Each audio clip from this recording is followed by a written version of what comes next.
इस्लामाबाद की इंसदादी दहशतगर्दी अदालत ने जुडिशल कॉम्प्लेक्स हमला केस में वजीर आला खैबर पख्तूनख्वा अली अमीन गंडापुर की 17 अप्रैल तक जमानत कबल गिरफ्तारी मंजूर कर ली है। मजीद जानते हैं डॉन न्यूज के नुमाइंदे उमर बढ़नी से। जी उमर, अपडेट कीजिएगा। अली अमीन गंडापुर जो थे वो आज इंसदाद दहशतगर्दी अदालत इस्लामाबाद के रूबरू पेश हुए और उनकी जानिब से एक दरख्वास्त दायर की गई थी जिसमें ये कहा गया था कि जुडिशल कॉम्प्लेक्स हमला केस में उनको जो है वो गलत तरीके से उसमें उनको घसीटा गया है, उनको नामजद किया गया है, जबकि वो मौके पर मौजूद ही नहीं थे।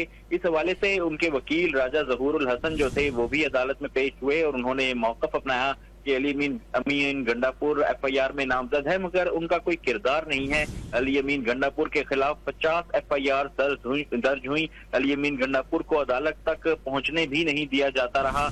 अदालत की जानिब से जो है रिमार्क्स दिए गए कि आप 50,000 रुपए के श्योरिटी जो मचलके हैं, जमानती मचलके, वो जमा करवा दें।